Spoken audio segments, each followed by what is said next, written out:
Guys, aku literally beberapa hari lalu baru scroll Instagram, terus tiba-tiba ada headline 27 pemimpin Uni Eropa darurat rapat bahas Greenland. And I was like, wait, Greenland? Itu negaranya kan kecil banget. Emang kenapa sih mereka rebutan satu daerah ini? And what's so special about it? Yang kalau kita sebenarnya deep dive lebih dalam lagi, ini semua tuh sebenarnya gara-gara ulah Amerika Serikat. Mereka aja baru nangkep Presiden Venezuela dan ngambil alih negaranya, yang Presiden Maduronya itu ditangkep untuk sementara waktu, dan sekarang Greenland adalah target selanjutnya. Terus aku mikir, kok kayak deja vu ya? Kayak pre-World War vibes gitu. Dan ternyata aku gak sendirian yang mikir kayak gini. Soalnya Belanda tuh udah mulai kirim-kirim buklet survival guide ke jutaan rumah tentang cara bertahan hidup 72 jam saat krisis dong. Dan ini apalagi kalau bukan pertanda perang. Florida sama Texas, mereka juga baru aja legalkan emas dan perak sebagai alat pembayaran di tahun 2026 ini. Dan kalau dilihat sekilas, tanpa niat untuk fear mongering ya guys, kelihatannya sih negara-negara ini udah prepare for something worse in the future. Belum lagi mantan presiden negara kita, Bapak SBY bilang kalau perang dunia ketiga ini sangat mungkin terjadi.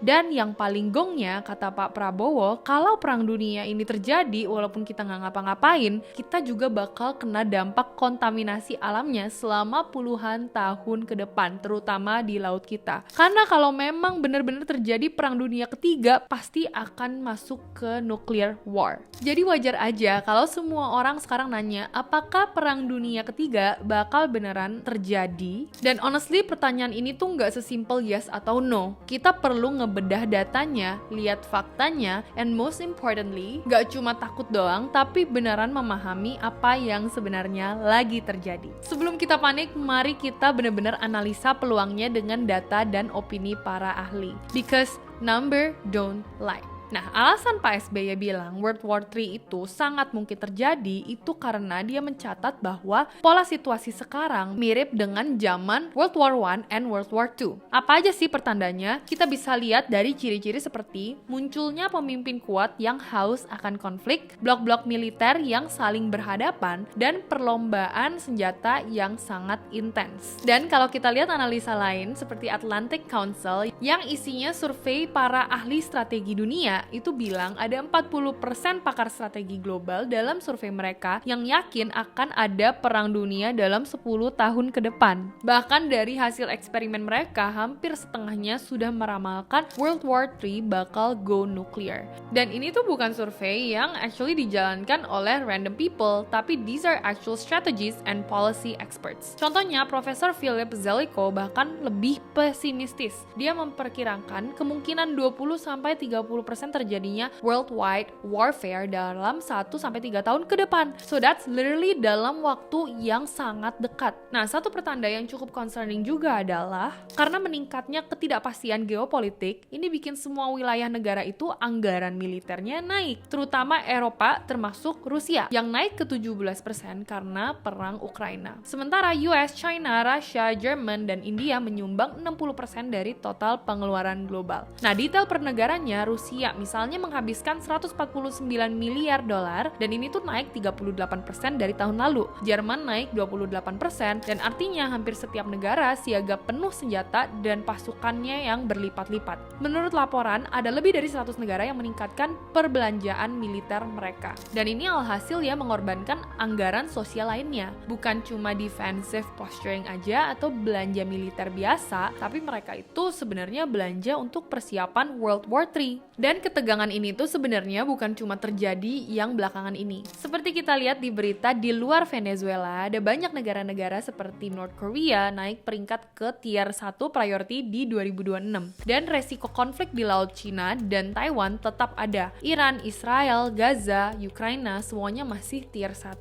yang concernnya ini bisa nge-trigger konflik lebih besar. Sampai-sampai The New Yorker bilang kalau Trump's brand of narcissistic unilateralism sudah meningkatkan resiko konflik global dan menciptakan kondisi berbahaya ke negara-negara lawannya seperti Cina dan juga Rusia. But here's the thing, dan ini penting. Perang besar itu adalah senario terburuk. Meskipun SBY dan polling publik berpikir kemungkinan perang dunia itu tinggi, banyak pengamat menekankan faktor pencegah masih kuat. Nah, apa aja faktor-faktor pencegah perang tersebut? Contohnya pertama, negara-negara ini tuh juga saling takut nuklir. Mereka juga masing-masing ada keterkaitan dalam ekonomi global dan ya pasti ada juga keinginan untuk berdamai. Statistik bahkan menunjukkan walaupun publik khawatir, mayoritas di setiap negara mereka tidak yakin kalau mereka tuh militernya bisa efektif menghadap World War III. Namun keputusan akhirnya ada di tangan manusia, bukan angka. Sejauh ini pemimpin dunia tampaknya masih sadar resiko perang total. Indonesia contohnya memilih menguatkan diplomasi daripada blok partisan. Jadi meskipun peluang tidak bisa nol, pakar tuh bilang bisa 20-40% lagi. Masih ada ruang untuk mencegahnya. Nah, asal diplomasi dan kerjasama internasional diutamakan, bukan saling provokasi, maka kita harusnya sih tidak melihat perang dunia ini akan terjadi. Tapi pertanyaannya adalah bagaimana dengan Indonesia sendiri? Apa yang bisa kita lakukan sebagai warga negara atau bahkan sebagai negara? Sebagai negara besar di Asia Tenggara, Indonesia nggak mau terjebak dua kubu.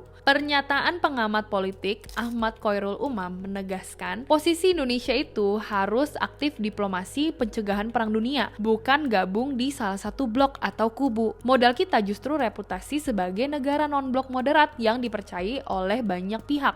Melalui ASEAN, OKI, PBB, Indonesia itu bisa menjadi jembatan komunikasi dan honest broker untuk peredaman krisis. Pokoknya ingat quote ini, Indonesia tidak bisa menghentikan perang besar sendirian, tapi Indonesia bisa ikut mempersempit peluang terjadinya perang. Nah, di level kebijakan, pemerintah juga bergerak pragmatis. Presiden Prabowo misalnya, maraton diplomasi ke Amerika, ke Cina, ke Eropa, mengamankan investasi sekaligus menjaga aliansi keamanan. Nah, pendekatan ini itu ada sebutannya, namanya adalah balance diplomacy atau diplomasi titik keseimbangan. Tujuannya biar Indonesia nggak jadi harimau mati di tengah perkelahian gajah, tapi justru kita jadi jembatan yang dibutuhkan kedua belah pihak. Dan ini yang sejalan dengan saran dari PBB sebenarnya. Dunia itu diwarnai dua blok yang mulai terpisah, sehingga peran kita sebagai negara Indonesia adalah untuk mengusahakan untuk mencegah perpecahan besar. Tapi kalau kita lihat real prakteknya dengan kondisi seperti sekarang, yang pasti negara kita harus perkuat adalah pertahanan dalam negeri. Swasembada pangan atau energi, investasi teknologi pertahanan, dan kesiapsiagaan krisis, misalnya simpanan darurat. Tapi jangan lupa juga ya untuk ajak masyarakat aware and not panic. Misalnya, kita bisa juga kok ikut kursus tanggap darurat 72 jam jika dibutuhkan, atau kita bisa belajar literasi informasi biar nggak kemakan hoaks perang. Apalagi sekarang zamannya AI dan misinformasi.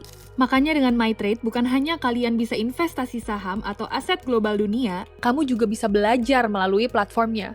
Kamu bisa mulai ngamanin diri kamu dengan financial decision yang lebih terukur dengan news-news atau market yang update, yang semuanya ada di dalam satu aplikasi. Karena di MyTrade sudah ada lebih dari 900 CFD instrument, including forex, saham, indices, komoditas, sampai ke cryptocurrency juga. Dan USP-nya mereka itu adalah platform investasi yang super seamless. Kamu bisa belajar juga di situ, sudah ada market update dan news juga, dan bahkan bisa langsung trading. Jadi semuanya ada di dalam satu aplikasi, nggak usah pindah-pindah lagi. Kamu bisa pakai aplikasinya senyamannya kamu, bisa dari desktop, HP, atau web trader. Dan untungnya lagi, mereka itu udah zero commission on all trades, biaya trading udah include di tight spread, dan startingnya hanya dari 0,4 pips, tapi ini tergantung dari kondisi market juga ya. Dan kalau kamu tanya apakah trading di aplikasi ini aman, udah pasti aman banget karena mereka juga sudah memiliki lebih dari 50 sertifikat dunia, dan bahkan dana nasabah kamu itu dilindungi dengan $1 juta asuransi. Ada juga sistem pemisahan dana dan perlindungan saldo negatif. Sesuai dengan tema aku hari ini, platform MyTrade cocok untuk pemula atau trader yang sudah experience. Sekarang kita lanjut ke poin berikutnya di video ini. Jadi kesimpulannya, apakah World War III ini bakal benar-benar terjadi? Berdasarkan data dan pandangan ahli saat ini, kemungkinan fenomena ini tentunya nggak bisa kita abaikan. Tapi juga belum bisa kita bilang takdir atau akan terjadi 100%. Tapi kalau kita lihat dari berbagai indikator, mulai dari polling publik, pernyataan SBY, sampai ke ke belanja militer global yang melonjak nunjukin kalau dunia itu lagi di jalur yang tegang. Data 2,7 triliun military spending di 100 plus negara yang upgrade persenjataan, modernisasi nuklir sampai 2030 dan public sentiment di 41-55% yang percaya World War III mungkin terjadi. Ini semua warning signs yang memang real. Tapi sekaligus di satu sisi lain, banyak juga tanda akan adanya upaya diplomasi dan norma internasional yang bisa masih nahan kondisi saat ini. Indonesia sendiri udah nyontohin pendekatan bebas aktif dengan ngejaga relationship ke berbagai pihak dan memperkuat ketahanan nasional untuk antisipasi resiko. Aku sendiri pastinya berharap perang besar nggak terjadi ya teman-teman. Semoga lewat video ini kalian jadi teredukasi dan bisa tetap tenang dan bijak juga untuk ngehadapin era yang penuh uncertainty ini. Karena honestly dunia tuh nggak butuh lebih banyak fear lagi. Yang dibutuhin tuh malah justru orang-orang yang lebih banyak berpikir dan tetap inform. Semuanya itu harus dimulai ya dari kita sendiri. Menurut kalian apakah benar kita lagi di ambang perang dunia ketiga atau ini cuman fase ketegangan global yang bakalan lewat?